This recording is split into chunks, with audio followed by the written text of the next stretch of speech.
Tapi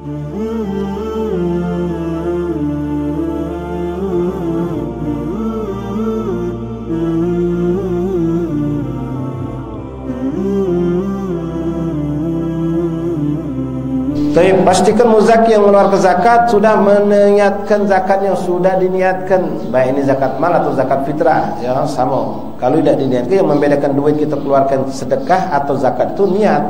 Kalau sedekah tak pakai niat, kalau zakat harus ada niat.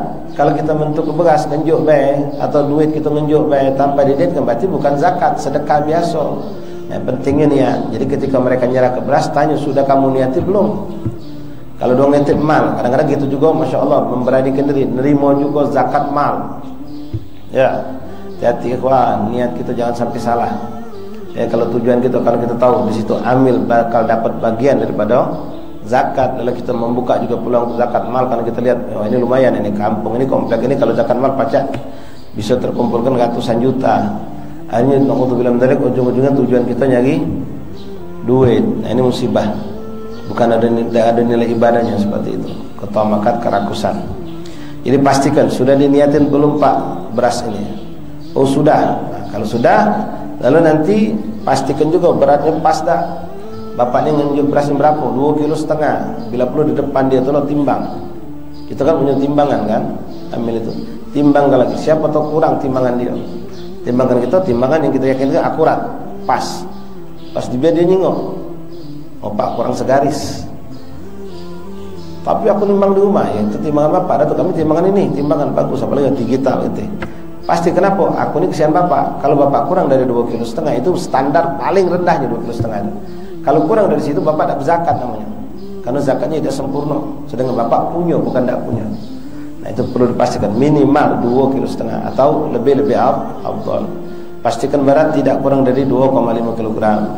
Kemudian ikhwan rahimakumullah, amil zakat ini ya menyiapkan, saya buat sidang 3, menyiapkan beberapa jenis beras dengan mutu atau harga yang berbeda. Ini kalau amil jual beras. Ya kadang-kadang niat untuk mempermudah agar orang tetap konsekuen mengeluarkan zakat dengan beras, bukan dengan duit. Kadang-kadang kan orang suka ngawak beras, ngawak ke masjid, repot. Lemak bentuk ke duit baik. Berapa? Sudah bayar duit kata dia. Enggak, kalau kamu nak pakai duit silahkan, kami siap ke beras, beli beras. Tetap kita ikuti madhab Syafi'i. Beli beras, kami siap ke berasnya jualan. Nah, di sini ikhwan rahimakumullah, kemarin sudah kita jelaskan, zakat ini beras yang kita keluarkan tidak boleh mutunya kurang dari yang kita makan. Kita biasa makan beras harga 10.000, kita harus keluarkan sama atau lebih. Yang harganya 10.000 juga atau 12.000. Jangan kita keluarkan dengan harga yang lebih rendah. Sebagian ulama mengatakan tidak sah. Nah maka ambil kan tidak tahu, uang kan beda-beda makan. Ada yang beras lancang, ada yang kopi, ada yang gajo, ada yang beras macam-macam. Ada yang beli langsung beras jalur misalnya. Nah kita siapkan kira-kira secara global uang kampung ini berapa kata-kata makan.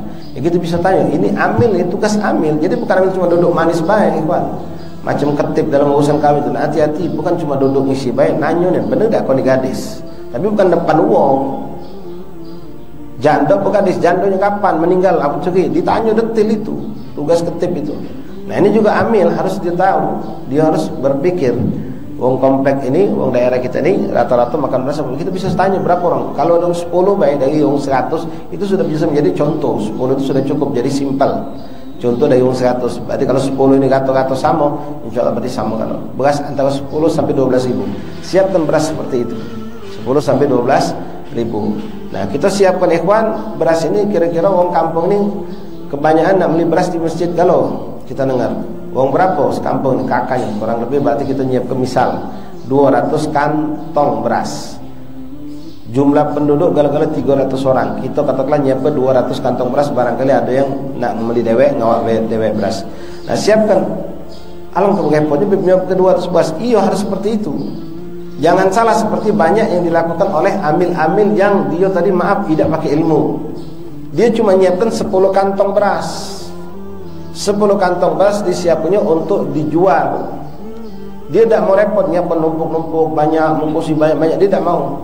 Jadi dia cuma nyiapkan 10 kantong beras. Datang wong sikoh, Pak Budi nanya, ada beras apa kamu? Ada beras, berapa butuh Pak Budi? 5. Bentuknya 5. Berapa? Nego sudah selesai. Jadi niat kelas sudah diniat. Sudah. Taruhnya ijab gubul. Kami serahkan kepada kamu wahai amir untuk membagikan zakat ini kepada yang berhak. Kami terima perwakilan. Sudah taruhnya 5. Datang lagi Pak Amin. Pak Amin nanya juga nyawa belas. Berapa? Butuh 5 juga. Sudah tunjukkannya pula. Selesai cerita, lah diniatin, lah dititipkan. Datang lagi Pak Ali sama Pak Umar nanya ke beras. Pak Ali butuh berapa? 5. Pak Umar ada. Ini juga bentuknya lagi. Beras inilah dia punya. Banyak yang praktek macam itu. Dia main catatan. Kami catat babe, tapi kaget pas sudah selesai kalau baru kami ke pasar. Kau ni bukan pedagang beras. Kalau nanti dagang online macam itu mungkin dagang. Ini ada namanya ibadah yang namanya adanya diniatkan. Nah kalau beras ini sudah diniatkan oleh Pak Budi sama Pak Amin tadi, milik mereka ini. Sudah ada yang mustahiknya tinggal nunggu. Lalu ente jual kan sama orang lain. Ini tak boleh hukumnya. Tak sah jual beli. Menjual barang milik orang lain itu hukumnya haram tanpa izin. Nah ini banyak praktek macam itu ikhwan. Dia tak mau repot. Dia cuma menyiapkan sampel 10. Datang uang beli itulah. Datang lagi uang untuk putar sikop beras uang 30 baca. Nah ini tak benar. Praktek seperti itu tak benar. Jadi kita kalau nak jadi amil harus capek.